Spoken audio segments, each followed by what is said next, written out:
Hello everyone, hope you're alright. Today I'm going to be replacing both analog sticks on my Xbox 360 controller. This is my first time servicing a controller and it's going to be my first time soldering, so we'll see how it goes. Also, if you're wondering why my controller has a number on it, it's because I have multiple controllers that could benefit from some love, but if you want to see those videos, please let me know in the comments down below. Not only are the analog stick covers in terrible shape, but the sticks are a bit loose and don't fully recenter once released, so I'm going to be fixing both of those issues.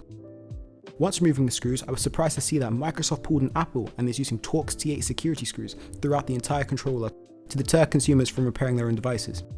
And they hid a screw under the serial number, probably as a void warranty sticker.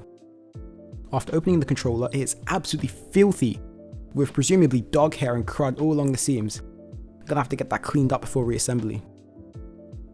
If you're following along this video, I recommend removing the cover of the controller like I did so all the buttons don't fall out. It just saves a lot of time and effort. I'm going to disconnect the vibration motors just so I don't have them annoying me while I'm working. And I'm going to replace those worn out thumbstick covers. I'm going to start with the left analog stick, but to do that you have to desolder the left trigger. It's not necessary to do it on the right stick because all the pads are exposed, but I didn't realise and did it anyways. There are 3 contacts need to be desoldered to remove one of the triggers. I only bought a soldering iron and this solder sucker pump, but it is recommended to add additional flux or use a solder wig, but I have to make do with just this. For those wondering, my soldering iron is set to 340 degrees Celsius. Some pads may take a couple of tries depending on your skill and timing. But remember not to keep it heated for too long, as you could lift the actual solder pads. After that you should be able to push in the pins and the plastic tabs with your finger. If you're unable to, it's probably because the pins aren't fully desoldered. It's best to give it another shot.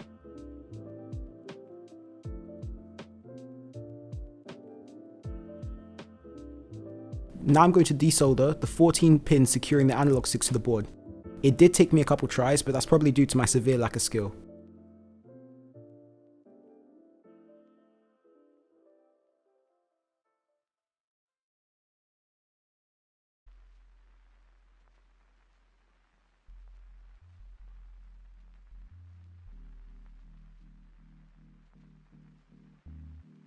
Once desoldered, I was able to push the pins out with a spudger, but once again, if you're having trouble, make sure to go over the solder joints again.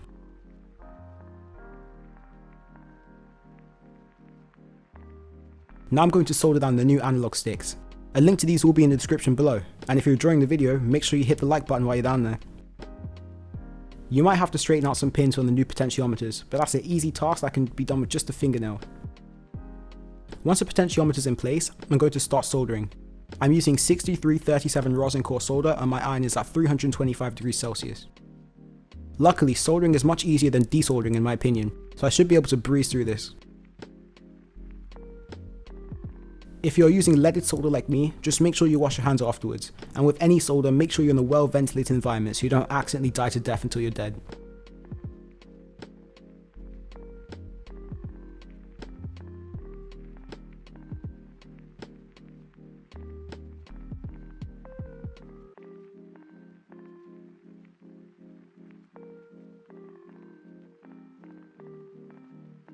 Now I'm going to do the same thing with the right analog stick. Remember, I desoldered the right trigger without thinking, but it shouldn't be necessary for the right stick.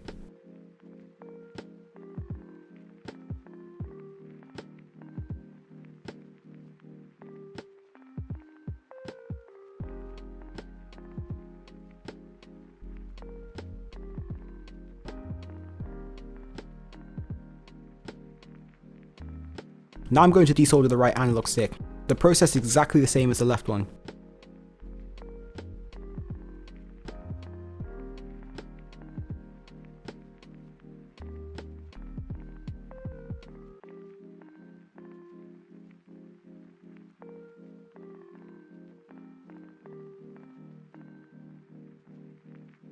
And once again I was able to easily remove it by lightly pressing on the pins with a spudger.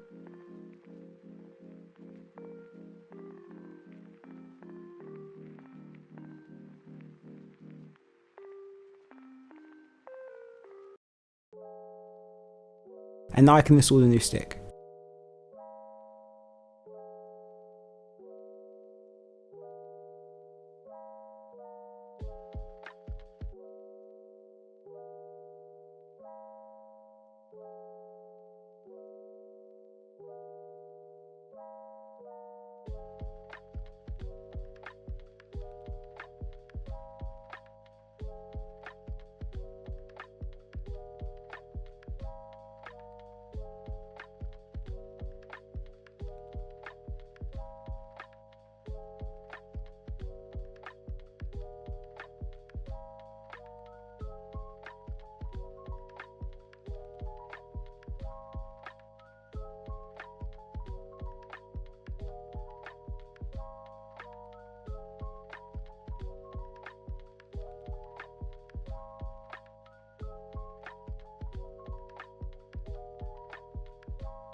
Make sure you inspect your soldering joints to make sure that they're actually good and not bridged.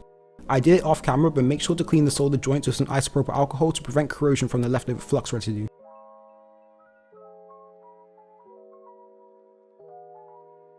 Now I'm going to reinstall the right trigger, but once again I accidentally removed this, so you probably wouldn't need to reinstall it. And now I'm going to reinstall the left trigger.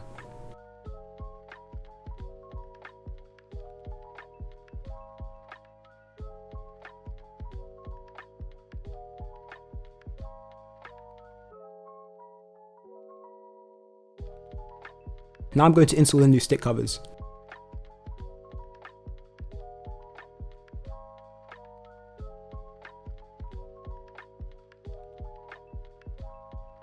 And after giving a quick clean off, we're able to reassemble the controller. A tip is to install the board on top of the cover that contains all the buttons, just to save the headache of putting all the buttons back. When reinstalling the back cover, make sure that all the battery springs slide into the channels, otherwise the cover won't fit correctly. And now we can reapply the screws.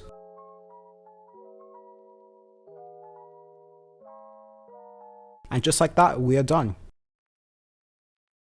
The new sticks aren't perfectly centered, but they are very close and have good spring centering, so I'm happy. Thank you for watching. If you liked the video, please leave a like, and if you want to see more, make sure you're subscribed. I have more videos coming soon.